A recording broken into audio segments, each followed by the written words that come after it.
Welcome everyone to Sarah Duet's artist talk for her solo exhibition, What Happened is Happening, and her author talk / book reading / book signing for her recent Blackout Poetry book of the same name, What Happened is Happening Poems.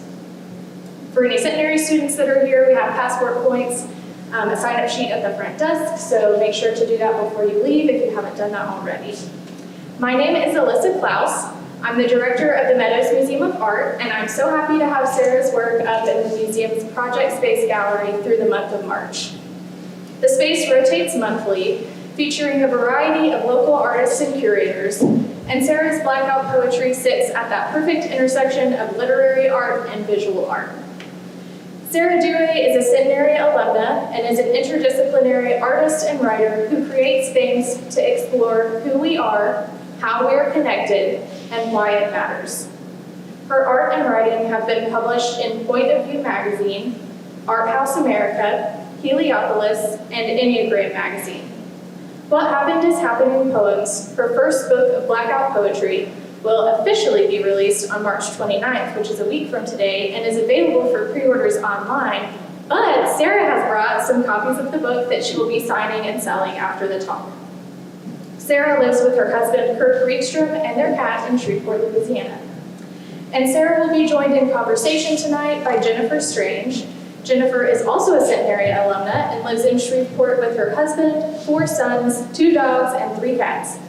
She received her MFA in creative writing from the University of Florida before returning to centenary as a lecturer in the English department and director of community education for the Christian Leadership Center, which is how she and Sarah met. Jennifer's poems and essays have appeared in the Oxford American, Rock and Sling, the Southern Poetry Anthology, and the Art House America blog. So please give them a warm welcome.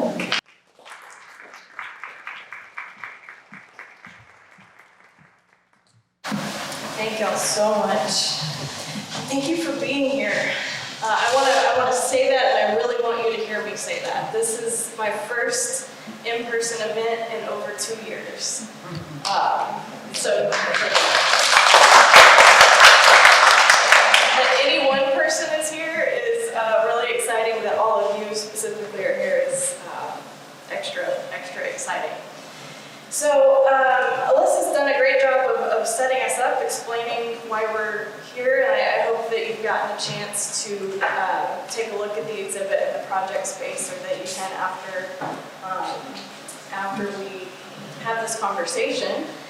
And I'm just gonna share a little bit to kind of set a foundation for my conversation with Jennifer, to give some context about these poems, about this project.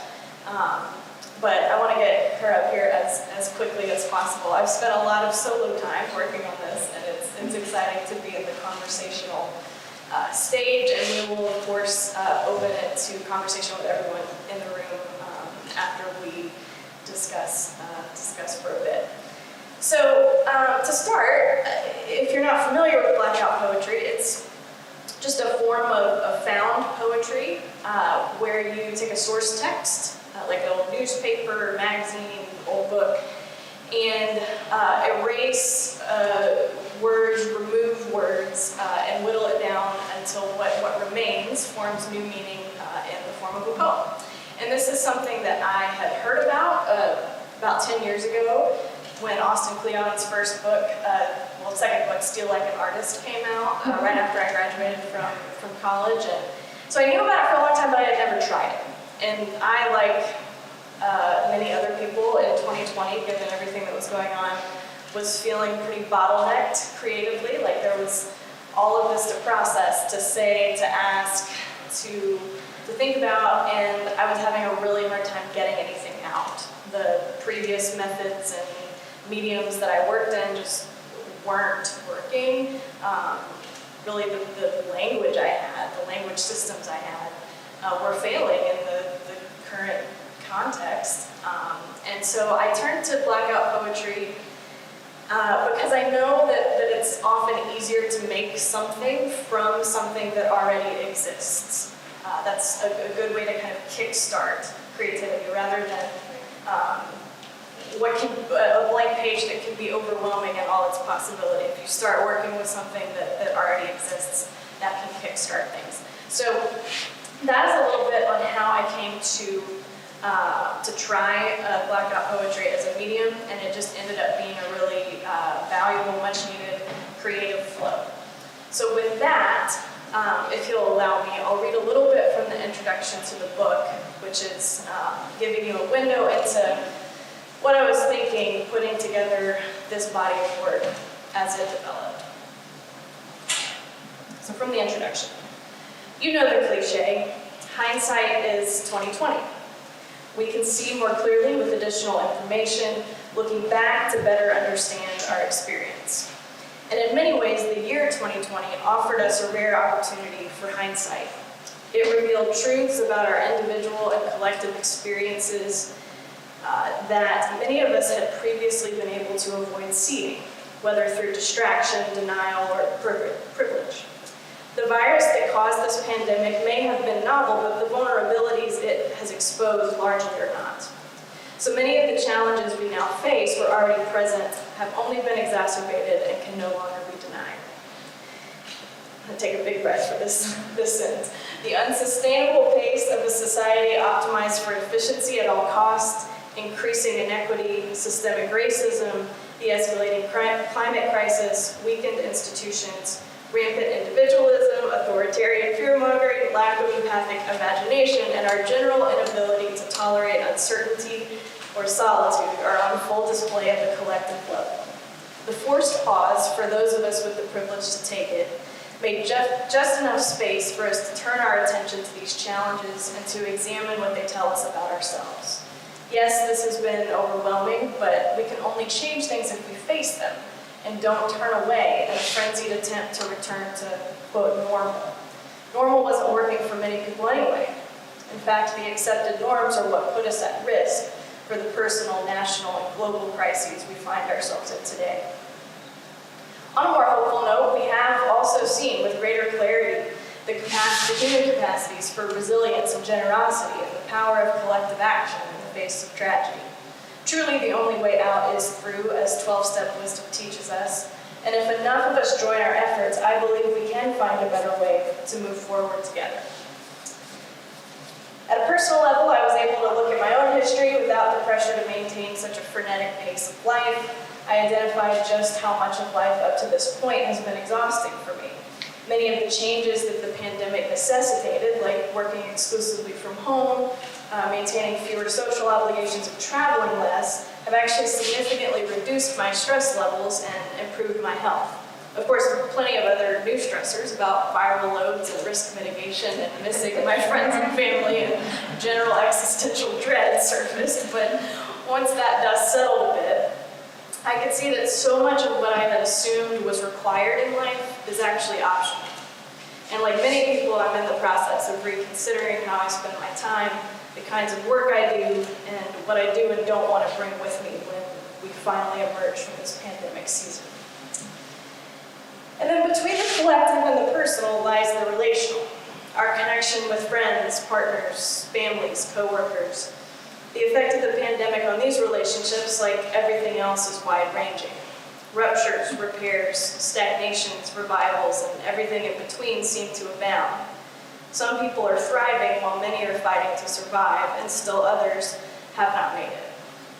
Beyond a call for reimagining who we are to each other and remembering that ultimately, whatever a current relationship status suggests, we are not alone, I have little more to say. I don't know what's ahead, but I do know we are inherently connected. What I do affects you, what you do affects me, and we continue to destroy ourselves if we deny that reality. We belong to one another because we exist together in this world, however fraught it may be. What we are seeing is nothing new. What happened in 2020 was already happening. What happened is still happening, and in an all too literal sense. As I wrote this in January of 2022, the pandemic rages on, our democratic republic is teetering, our healthcare and education systems are verging on collapse, and individuals and families are rightfully exhausted. What else could we be at this point? So I think we would do well to look closely at how we got here. The only way we can create the possibility of a more just, humane, viable future for us all is to take an honest look at the past and let it shape how we decide to live together in the present. This sort of reflection has to start in the hearts and minds and bodies of each of us. And I hope this small collection of poems might provide us a space for some of us to start that work, to do that work. I'm as ready as anyone for the suffering of these pandemic times to end, and I just hope we don't foolishly leap into the after without careful consideration of what brought us here and what has kept us here for so long. Because truly what happened is happening, and it will keep happening unless enough of us decide to interrupt it with a better way. That's that.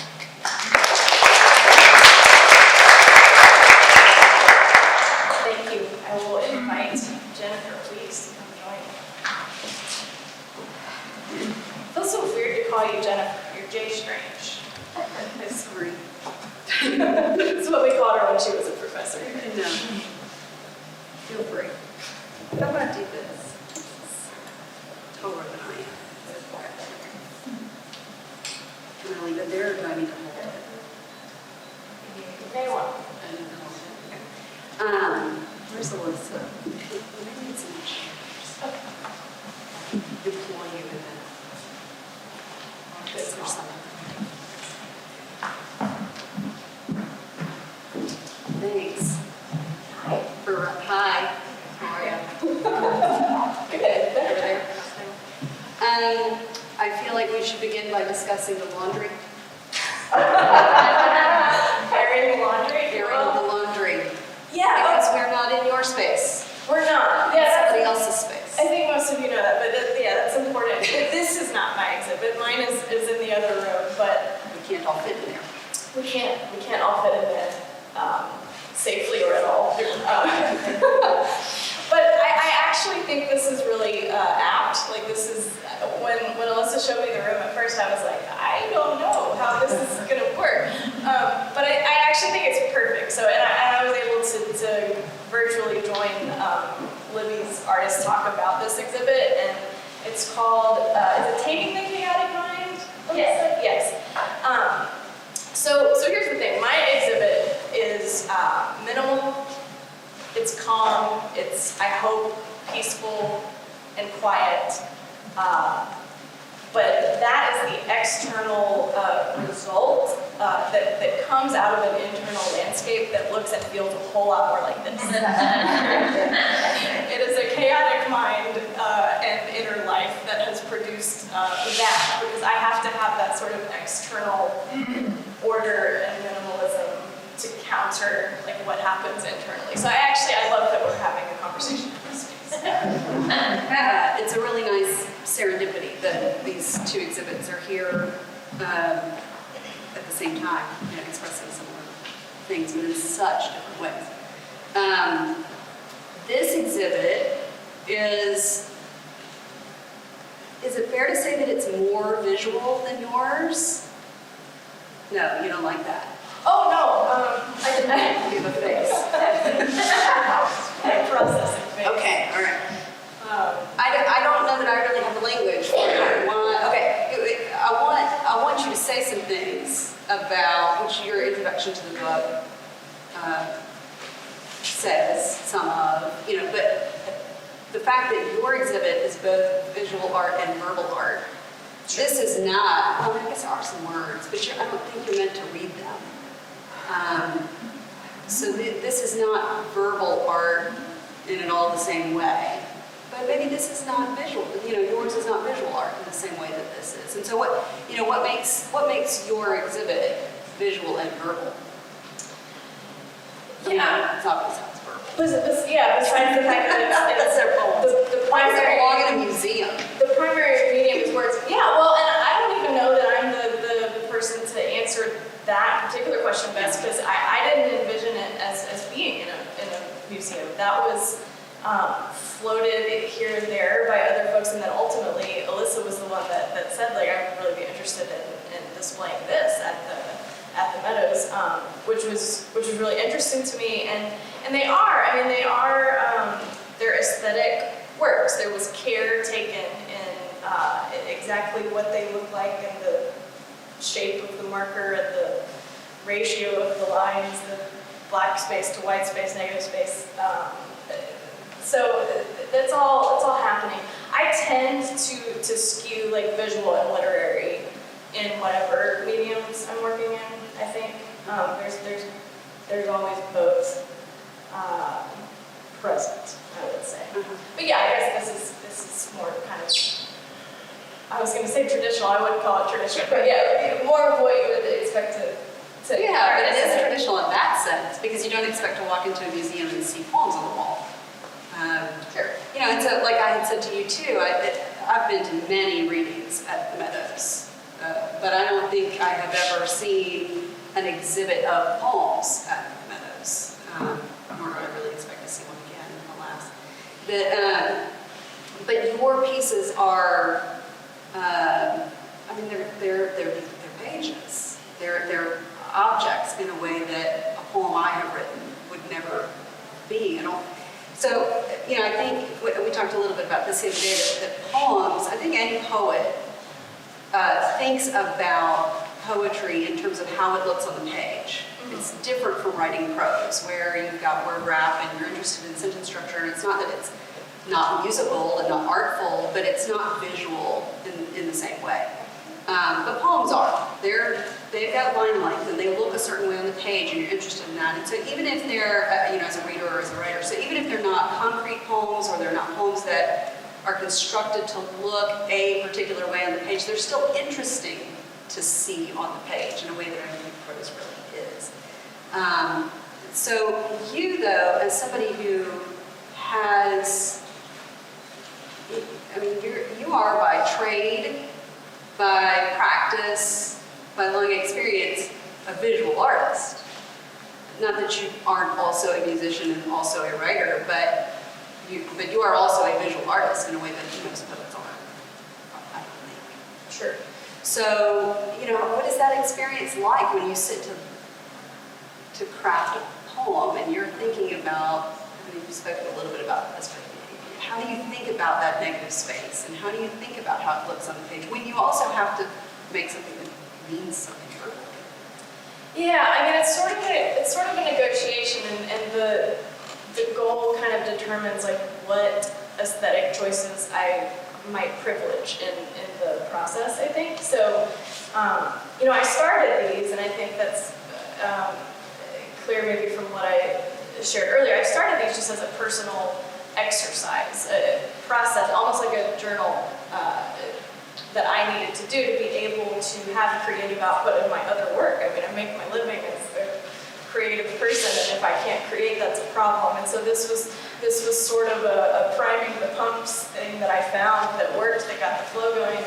And then it was in sharing with others and seeing these poems resonate with people that I was like, oh, this might actually be like something that would be worth sharing, something that would be worth giving. And so there's a lot to consider. Like, am I prioritizing the meaning, the actual word choice and what it's saying?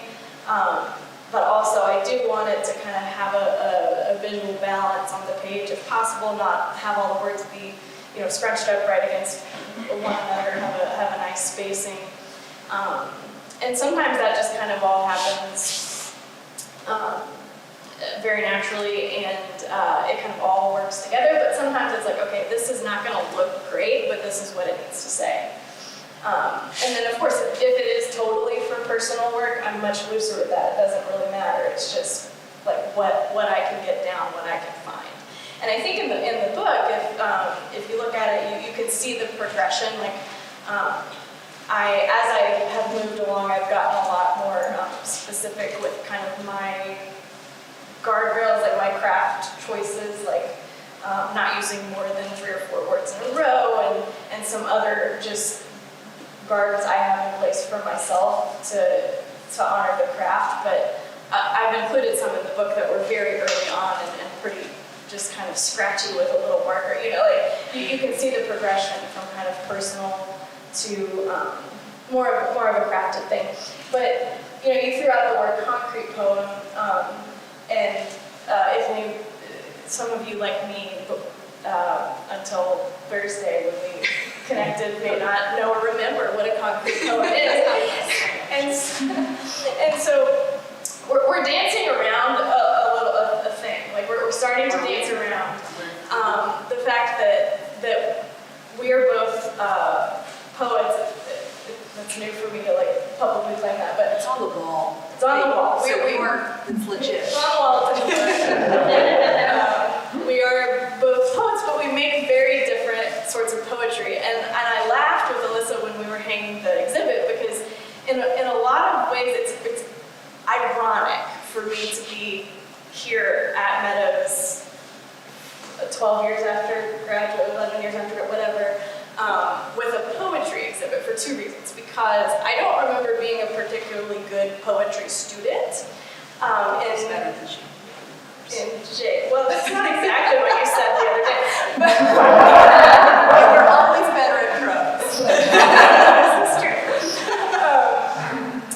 And I was really scared of the Meadows when I was a student. I was intimidated. I didn't come here very often, and that it was for various reasons that we can or can't go into. It doesn't matter. But it's one of my favorite places to visit after having graduated. But anyway. You perhaps, you have a different way of making poems and maybe have some skepticism about blackouts. Yes, I've had lots of anxiety about blackout poetry. My anxieties are basically thus, that I am concerned that blackout poetry was concerned. But blackout poetry is really not poetry at all. Because the practice of poetry is, and I would still say is, the finding of words for expressing images or emotions, whatever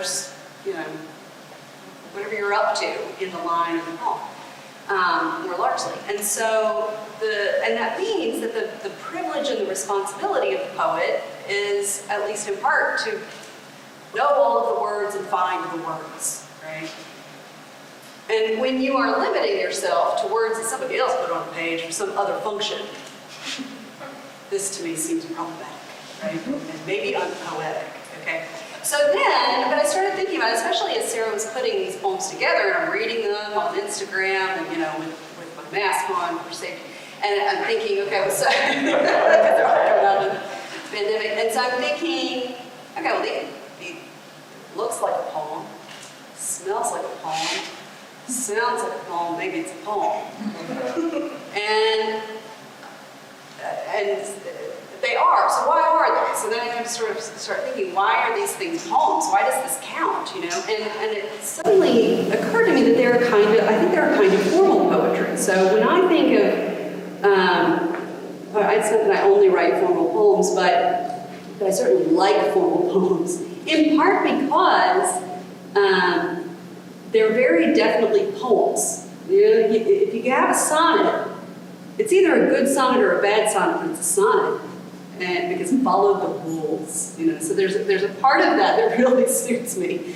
And but the reality is that if you sit and you want to write a formal poem, whether it's a sonnet or some other sort, you're following rules in order to craft a thing. So you don't actually have an infinite number of options for your word choice. You don't have an infinite number of choices for line length and stanza structure and everything, because somebody else came up with it and you're just following those rules. And so in many ways, blackout poetry, I think, is that. You have set for yourself some rules, and some of those rules are, I'm going to take a page and I'm just going to deal with what's there. And I'm going to find what's there. And so the finding of what's there is an aesthetic process of both the writer's mind and the painter's mind. To find what is there and to make meaning out of, I guess it's not chaos, but it's chaos where your poem is concerned. I mean, because those words they're not there to make a poem. They're there to instruct you. This person over here making poems out of what sociology textbooks and stuff. Yes, that was one of my best source texts. Yeah, okay, so It's not a poem. it became one though. But right, exactly. so many thoughts. Remind me to go back to source text if I forget. But yeah, so this point about the rules is key, right? So I don't do well with externally imposed rules, which is to me what sonnets and whatever the other forms, I do not remember the names. Is the sestina a thing? Sestina's a thing? It's a thing. I don't know what kind of thing, but it's a thing. I couldn't do it, and it was so, and I wasn't primarily a visual artist coming into college. I developed that in college. I was a songwriter first, so I was like, oh, poetry class, I am gonna take some. Totally in. Yeah, and it didn't, that's not how it went down. That's not how it went down. I was so much better at short stories, which is really disorienting as a 20-year-old. But anyway, I don't do well with externally imposed rules, but part of the creative process is absolutely like setting limitations and accepting, embracing limitations and like setting one's own rules, which is, to me, what songwriting has always felt like. I mean, there are, of course, limitations, but I'm choosing the key, I'm choosing the tuning, I'm choosing what have you. And with Blackout Poetry, I'm choosing the source text. And so this is something like we've come to in conversation to realize that like she like really can embrace this more cerebral like traditional set of rules. And to me, it feels very limiting and also just like very hard. Like, why would I spend my time doing this? Why would anybody do this? Not why would anybody. I totally get why people would. Just why would I? And I think what I've realized is like I need some sort of like embodied involvement in the process. Like with the song, there's a guitar, there's reverberation, there's singing, there's the intuitive part of that process. And with Blackout Poetry, it's not as pronounced as that, but I'm interacting with the page. It's I'm marking it up, I'm blacking it out. There's the smell of the marker, there's the texture of the page, there's all of that. And so yeah, like it's just a very different approach, and I hope, especially if like students are listening, you know, can feel some freedom in that. To find what works for you. And I really love one of the questions I got from, is it Emily, student worker? Yes. Wonderful question about, like, for an interview that we did that's on the Meadows blog, but what's different, what can I do differently with Blackout Poetry than with more a traditional form of poetry or in my other work? And I love that question, and my answer kind of surprised me because I said I actually think that my range of subject matter is broader with the blackouts because it's not just my own like rumination that is determining what comes out. The instigation of the source text and what it's saying, like I think actually broadens like what I've been able to say or explore. Which seems counterintuitive because it is this limitation of whatever words are on the page. But there can be such freedom or generativity in limitations, and in that this newness that comes from the juxtaposition of like my observation and what is already on the page. So, well, it makes me think too about how the process of crafting your book, and then the exhibit too, where you're taking all of these things that you've made and looking for some common themes, which were not at all intentional on your part, but found maybe in a similar way to how the poems themselves were found. You know, you have this set of words, and you know you're looking for some common themes there, and of course they're there, right? Because why wouldn't they be? I mean, you made them, right? And you're making them out of. I mean, there's this generative aspect of the source texts themselves, even though your poems don't have anything to do with the source texts as such. But then you make these things that they're all coming from your mind. They're coming from your mind experiencing this chaos and trying to make sense of your world and trying to make something beautiful and meaningful when you're not really feeling it, you know? And so I guess they come from a similar place in that regard. But these themes sort of naturally emerge, and it's fun to read the book and see them with you. yeah. So Good, yeah, and I ended up with like 400 poems by the end of this year and a half or 2 years that I worked on it, and so about 150 of them are in the book, and then the others I plan to share as well. But I just kind of poured them out on the desk and started sorting and kind of making various piles with ones that seemed to go together. So maybe this is a good moment to read a couple of the poems. And the first section, it's broken up into 7 parts, and the first part is just called Chaos. And frankly, I mean, you know, the COVID situation has, you know, dominated now our consciousness of the chaos of the last couple of years. But it was going to be a rough year, 2020 anyway.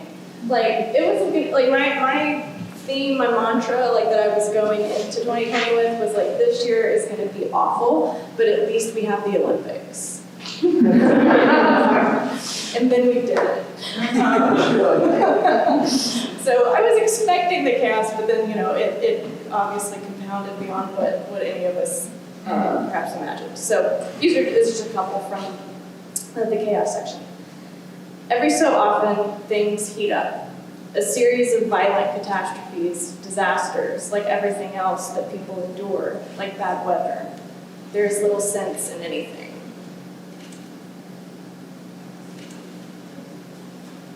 Corona. We opened our laptops, searching for information.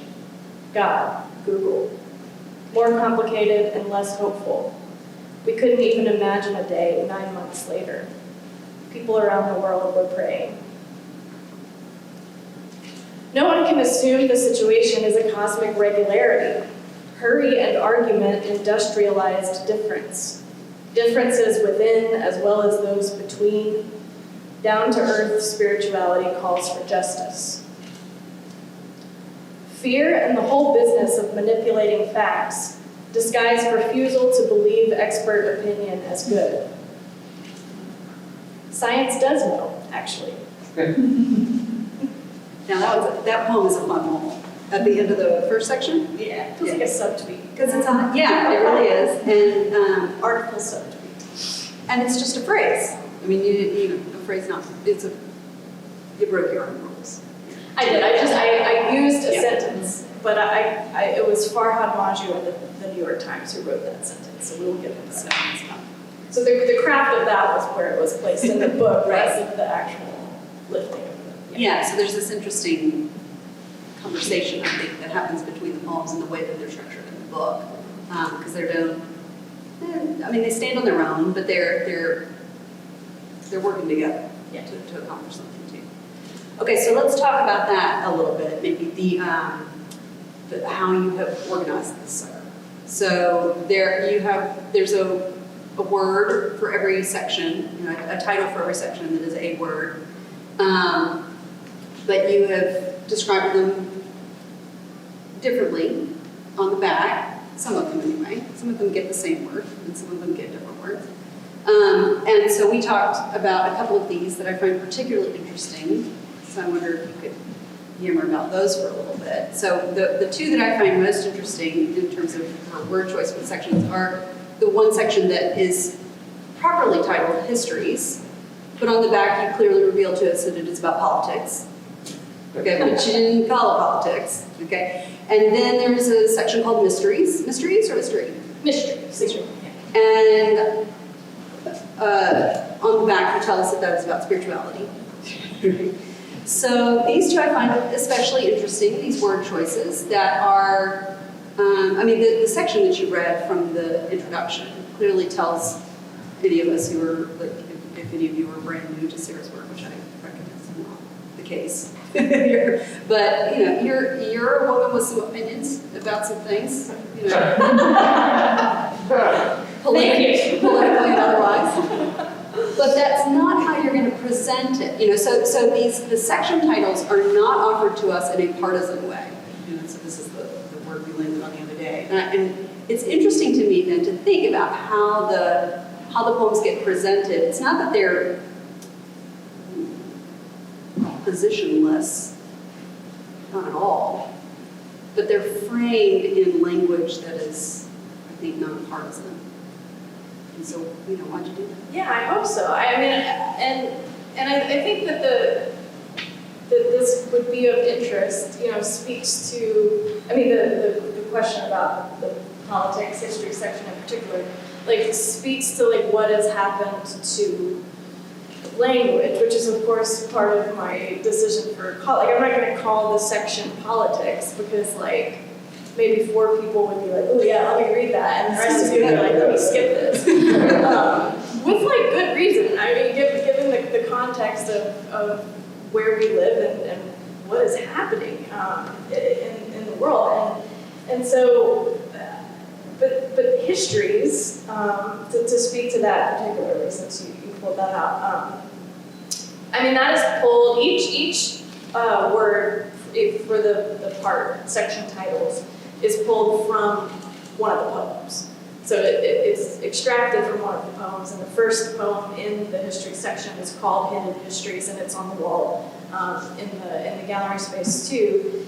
And I think that if anything has become clear in the last couple of years, it's that we do have histories plural. And depending on our social location, like there is a history that we have been taught, and things that have been emphasized, and things that have been left out, and things that some of us have not had to know, that other people absolutely have to know for their own survival in this country and in this world, this society. So that's the plural nature of histories, and no, I hope that none of it is partisan. I think that what part of what art can do is to speak to these deep political tensions and realities in a way that is more open than this just debating, or not even just shouting of whatever. Debate is not the right word. I said whatever. Right. My dad's in the room and I'm not allowed to. I'm supposed to use better words than that. But that's the problem, right? With what do you even call? What is it? Yeah. That we're not having. Yeah, and so, and I actually, I pulled a section out of the introduction because it just made it too bulky, but here's the thing. I, like you said, have opinions. I'm glad that that's clear. 90% of the time, I want to talk about 2 things, religion and politics. These are the 2 things you're not supposed to talk about in most company, and for good reason, but it's what I want to talk about, but in a way that maybe would be unexpected, and I think that there is a lot of rehabilitation that we need to do to those words and to the language we use. It's discussing those realities, and so specifically to politics, one of my favorite writers is Masha Gessen, who has written extensively on Putin, actually. They're an immigrant from Soviet Union, but so they say in their book, I'll just read this quote briefly because they're talking about the damage that's been done to language in this time of autocracy and the risk that we run not correcting that now. And so they say the word politics ought to refer to the vital project of negotiating how we live together as a city, a state, or a country, of working across difference, of acting collectively. Instead, it's used to denote emptiness, hollow procedure, inflated rhetoric, tactical positioning, are all dismissed as just politics. So it could refer to this collective project. Colonizing government could be about how we take care of each other, how we distribute power. Right.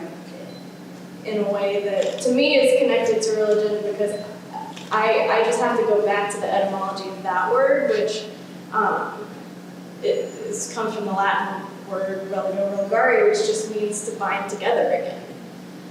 And so rather than being this tool of hate and division that so often religion has been, like, what if it really was a tool, a wisdom, a social technology, like that could bind us together again, to ourselves, to each other, to God, however you might understand God, if you do, you know, like, and to me, like, that's about like who we are and our dignity, our worth, how we're connected, and then the political would be like how we decide to live in light of that. Right. So it may just kind of be a tangent, but it's undergirding the poems for sure. But this is what I think about all the time if I'm not thinking about the Olympics. Which is not apolitical. No, far from it. Far from it. Oh, there's a lot to say here. What, I'm trying to keep track. I don't know how to, okay, there we go.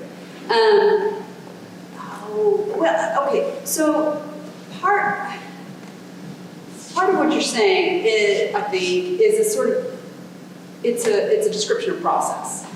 Sure. Okay. Part of what you're saying also is sort of about what art fundamentally is, or ought to be. Yeah. And so, you know, a questioning of where we are, what we're doing in the world, and calling the question, you know, these kinds of the ways in which we use words, use images, use people badly, or well, for that matter. And so it's exciting to think about those things when we go to make anything. I think people ought to make more things. Yeah. For that reason.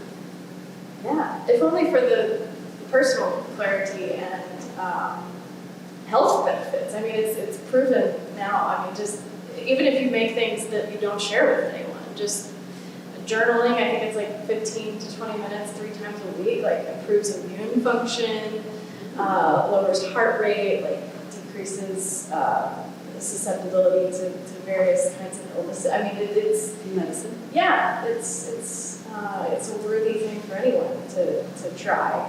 Which, you know, I encourage anybody to Facebook count? Facebook posting? Is that No. Okay. I've had that conversation with some former young adult interns. Like, these are thoughts for your journal. Not the same thing. But I do like I don't hold this pressure. Like I'm proud of the book. Like and I have made something that, you know, qualifies for me as like aesthetically. It's beautiful in its own way, but I don't hold Blackout Poetry as like some high art. I don't really have the distinction between like high and low art, which is I think part of, you know, what we were touching on earlier with the different modes of poetry. But like I just think it's something that anybody can try if you want to, and I include in the back of the book, and then Alyssa put it on the wall by the gallery up front. How to do it yourself, like a list of supplies, the steps, and some tips. Because I do think it's an exercise that I think can be just a valuable creative practice or a thing to try that doesn't have to, you know, end in a museum. Sure. Yeah. Most good art can, I guess. Yeah. Be merely therapeutic or Right, yeah, and they're definitely, you know, I never assumed that like what is merely therapeutic for me is just, you know, worth being sure. you know, taken in by you. You know, I have like filters and standards that things go through. Right. But maybe I should read a little bit from Histories before we move too far off of it. Just right, please do. If I can find it one-handed. I don't have to.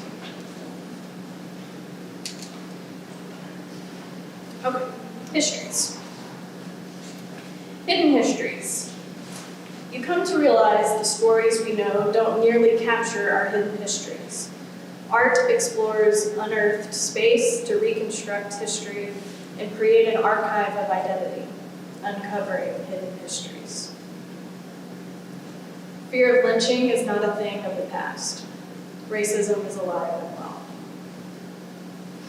This Black teenager, accused, tortured, lynched, his arms stretched out, is similar to Jesus, backed by divine law, but dismissed by the law of the land.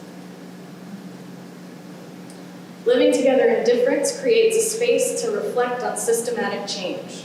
The pause could provide the background. You have to slow down to see the way forward. What equitable future could we write? The Babel Tower of politics is out of control. Oh my God, what could he possibly see in a failed government that vandalizes? I would hate to magnify something so condescending, I think, rolling my eyes. Why am I so mad at everyone? And systematically, the disastrous effect of being ridden by untruths, errors, and lies is consciousness disowning its experience. There is no truth. What is happening happens between one another.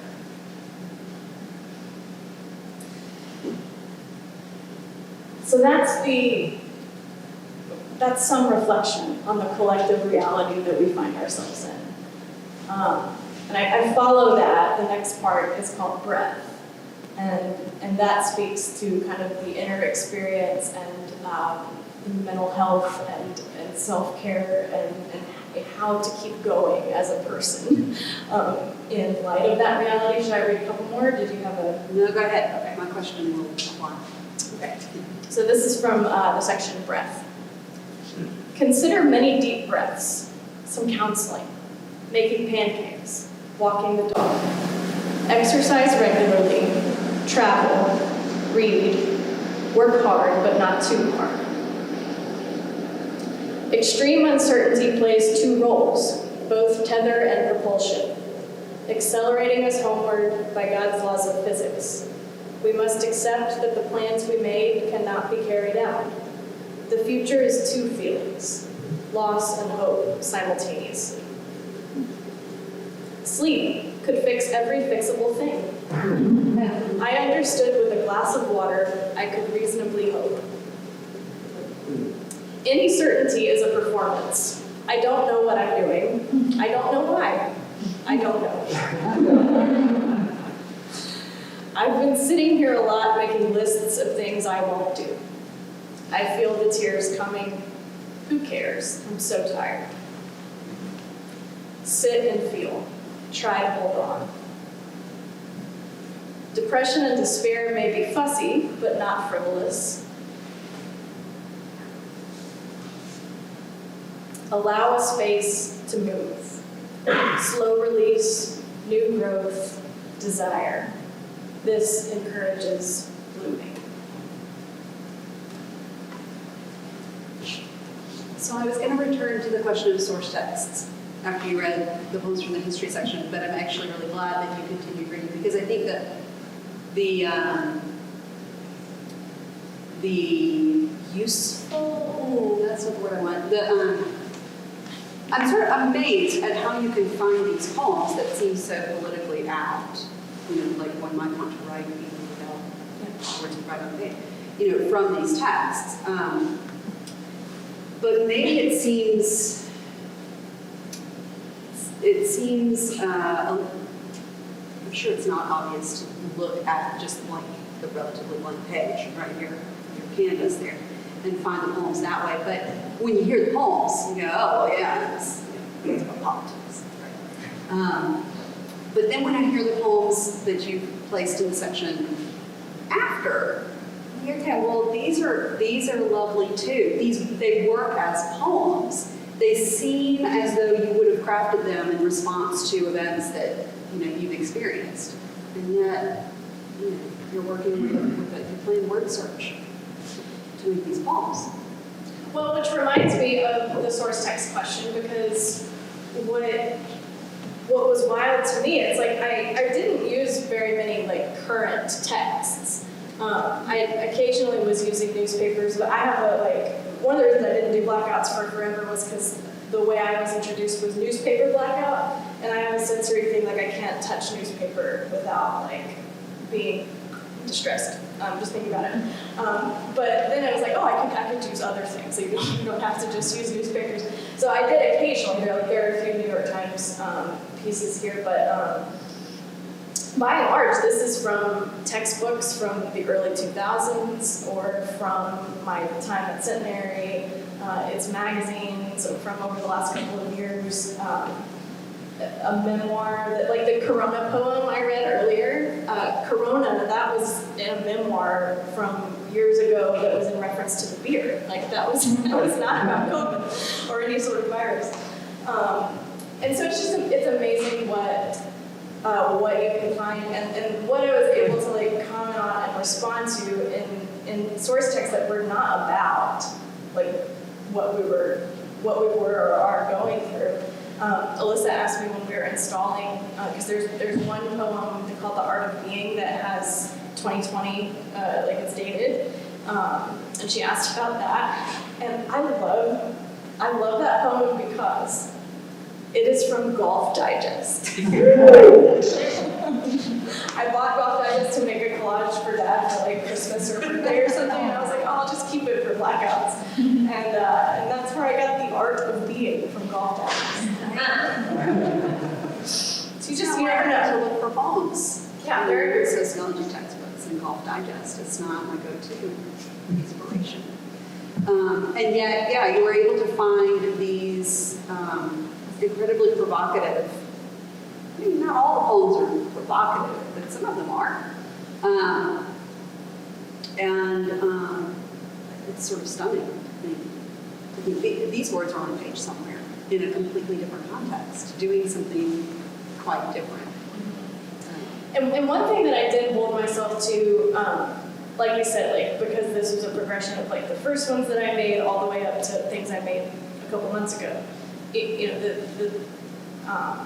I progressed in my technique and things, but one thing I did hold myself to from the beginning was like never to summarize a source text. Like I had to say something new, to not do anything in the realm of plagiarize. I needed to really innovate with what was on the page, and sometimes like reading back, I don't always remember now because some of these were made 2 years ago, like exactly what the original text was saying, and sometimes they do read so obviously. I'm like, did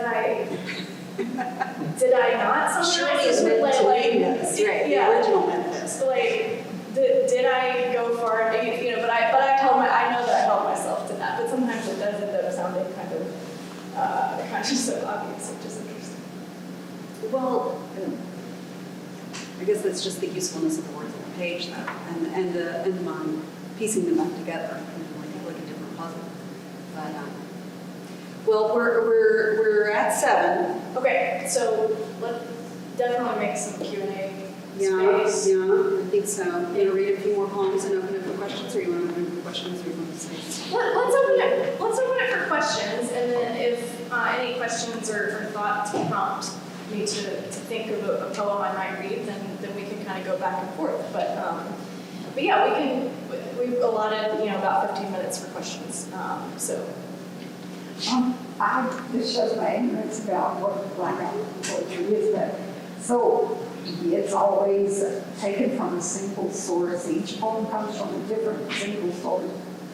Yeah, so I literally just have like boxes of books that, and my husband worked at bookstores over the years, so we had like advanced reader copies that were free, or like old textbooks or stacks of newspapers, magazines, and I just kind of have boxes of them in my studio, and we'll just kind of grab and flip through and skim a page, see what words just jump out at me or as interesting that day, and go from there. But yeah, I haven't ever like pasted together That's where I'm at. from one book and paste.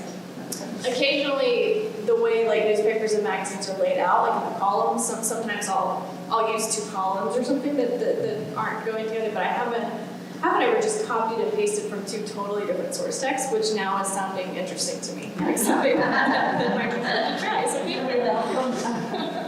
But it limits the box too. If you've got one source text and that's it, you can't go, oh, I really like this word over here, so I'm just going to go find it and stick it in there, right? I mean, you have to work with what's there. Yeah. Yeah. So is there a copyright issue involved in this kind of poetry?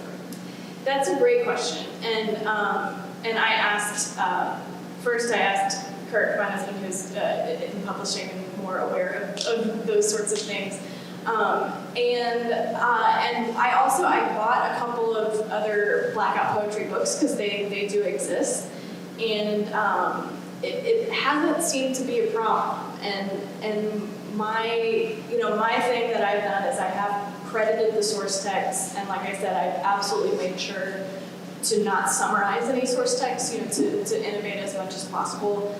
And so I think we're okay on the copyright, as far as I know.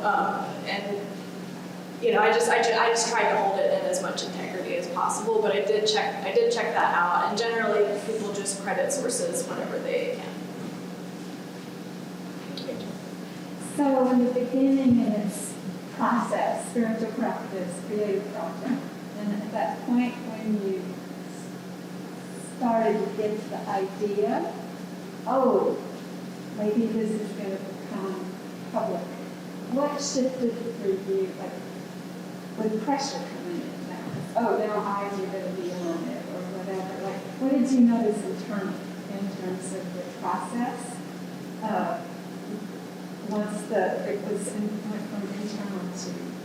Yeah, that's a great question. So if you didn't hear, she's asking about that point at which I decided to go public with these, and what that changed in the process with pressure or things like that. Not a lot changed. It didn't feel like pressure to me because it really felt like a gift I could give. And it was that mode of generosity that was like giving me the energy to do it. Because I have been sharing them on social media more days than not, like for the last 18 months or so. And people were responding, like either publicly or privately, and I could tell that it was connecting or resonating with people in a way that was helpful. And so really that was like fuel to me to get things collected, to get it formatted, to get it in other people's hands. So mostly it was fuel. I did start cleaning up a little bit, like my line work, or like you can see some of them in the book that it's just kind of chicken scratch over, like it was, so I got a little more aesthetically clean along the way. My experience in walking through the exhibit was different, especially after reading most of these online. And I especially used to read the parts where you just typed out the words. I didn't necessarily look at it as the blackout part. So when I walked in a room and we went through it all slowly, the idea of having it sort of like a 3D visual all of a sudden really struck me. And I struggled with figuring out why. I wonder if this crossed your mind, because when I see the spacing between the lines that are either wider or tighter, especially the ones where the thought wraps around and you're not quite sure if it's this word that's next or the next one, affects the rhythm that I read it at and the meaning, much like regular poetry that I took in high school. Did that ever cross your mind? Did that consciously your part or what? Well, there's certainly, and this speaks to Evangeline's question as well, because there's certainly like a release of control in sharing them, and I know, and like this is true with any art that I might publicly share. It's like your reading of it is going to be different than my reading of it. It's going to be your experience, and for this, that does mean you may read it with a different rhythm. You may read a different meaning into it, and like I love that. Like this is now as much yours as it is mine, and I will probably see new things in these that people point out to me. For me, like I've seen them physically the whole time, so I don't have the that jarring moment like in the gallery. But you talk about that. I did too. So Yeah. maybe you have more. Well, and I don't know what it is either. I can't figure it out myself. But there is something, maybe one of you can figure it out, but there is something about seeing the texture of the paper, because I did have The lines are exactly. not all the same. Yes. And the spacing is almost like the punctuation that you would normally pay attention to. Yes, that's right. It's Yeah. very, very different. Very And it's different. kind of, it's nicely, I think nicely disorienting to kind of go, I'm not, sometimes, some of the poems are real obvious how to read, left to right, down, more left to right. And others of them, not so much. And it's nicely disorienting, I think, to have to sort of think, I'm not quite sure how to navigate these letters or these words. And there's a syntax to all of them, but there's a fluidity to some of them that's really nice. There is something about seeing them on the real texture. They're real. I also have to say, the source text, the talk that you guys are talking about, did it occur to either one of you that that's like what we learn in fine arts all the time about the master sculptors, basically saying there's the piece of marble, and this was the only thing that could come out of it. They just found those images in there and chipped away till they got there. That reminds me real quick. I checked this on my phone real quick before coming in today because Ellen or Senator Ellen had sent me this a while ago. But to me, blackout poetry is very similar to collage. It's almost like collage in reverse, but it's like the other side of the coin, right? And collage poetry is a whole thing. And I'm very nervous. This is just for you, and I have a screenshot in case you don't believe me. But on poetryfoundation.org. Oh, okay. I mean, all right. And from Ellen, who you respect. Okay, sure. It talks about the history of collage poetry, and wouldn't you know, one of the most famous instances of collage poetry is T.S. Eliot's The Wasteland. Well, of course, me. She's a big T.S. Eliot. Really annoying. Yeah, okay. So there's a legitimacy to the sourcing from. Oh, for sure. And the notion of finding poetry. I mean, and art being found. I mean, that's part of what this is too, right? That there's, are we really ever making anything brand new? I don't reckon we are. And so instead we're making something new out of things 1,000 other people have made, Yeah, at the end of the day, it's creativity is just about making connections, and that's a nod to Steve Jobs, who obviously a creative genius in his own right. I know we're coming up on time, so any other questions before we close? One other. In the source text, did you read it for content, or did you just let the words pop out of the page? In service of that line of making sure not to summarize, I never read it in full. I skim and just intuitively what jumps out, and then I go in. And I think that's part of the visual thing, because when you see it on the page with the blackout, they jump out at us also. And some texts don't work, and if it's like this is not working, then I'll probably just read it to read it, but then it goes into the slush pile. Did you ever start one and then throw it away and say, I can't do anything with that? Oh, yeah. Yeah, it doesn't always work.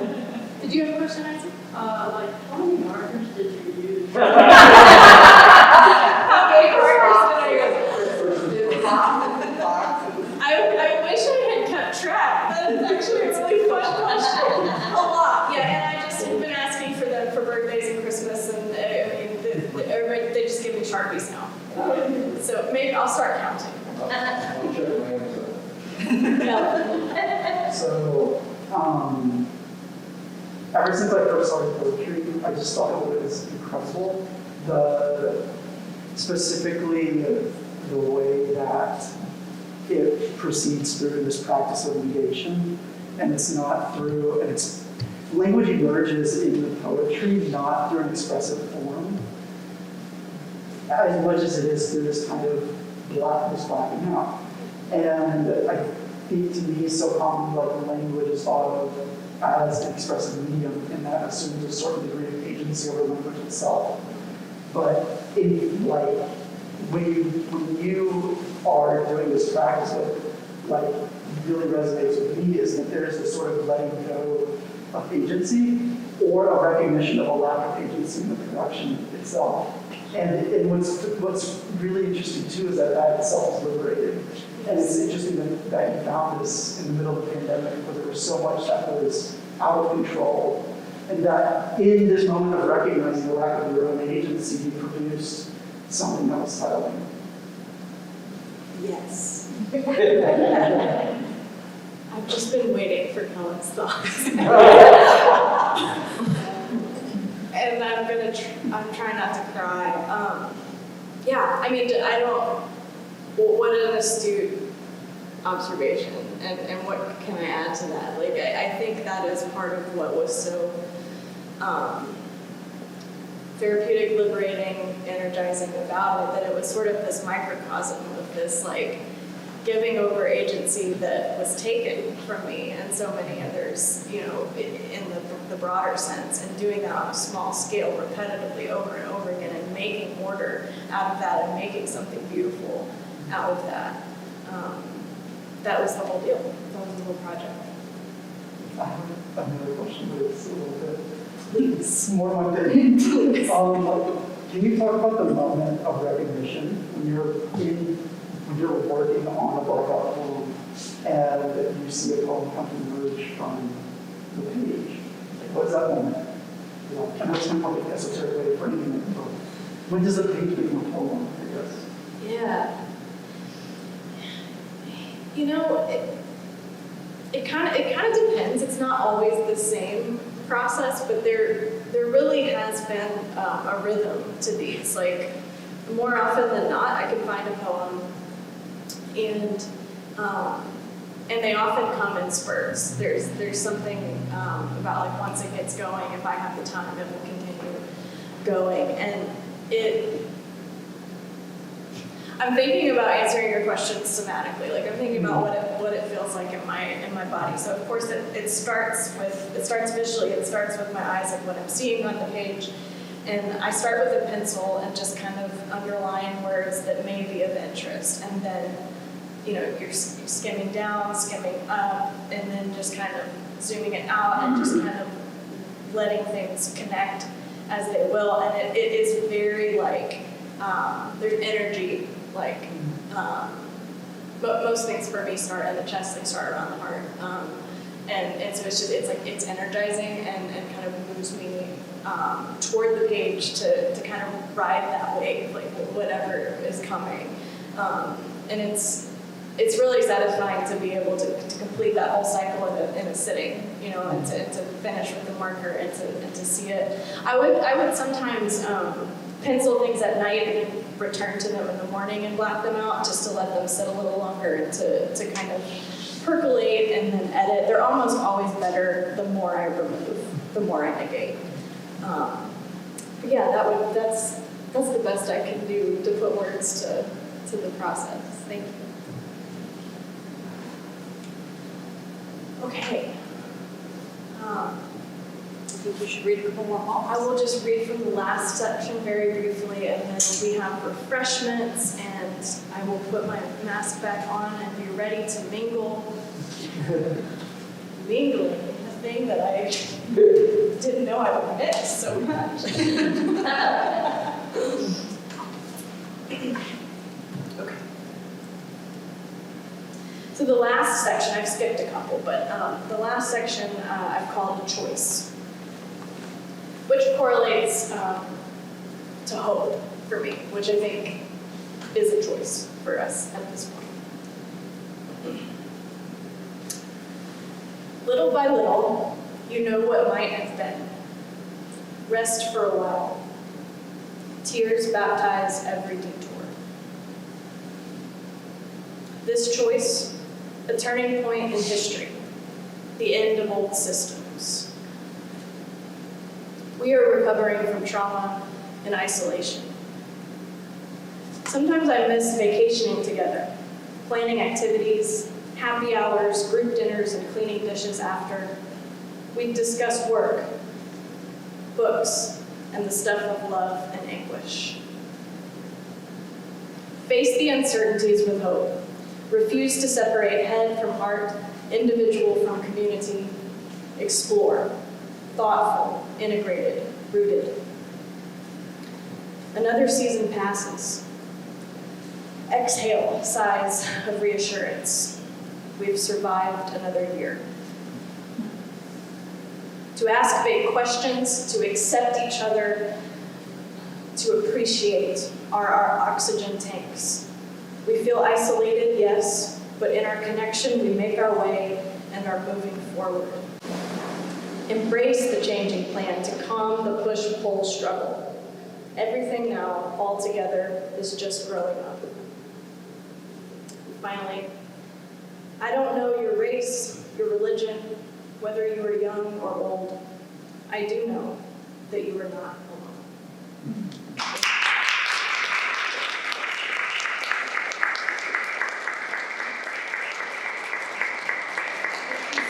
Thank you so much for being here. Thank you to Jay Strange for joining me in these conversations. Refreshments out.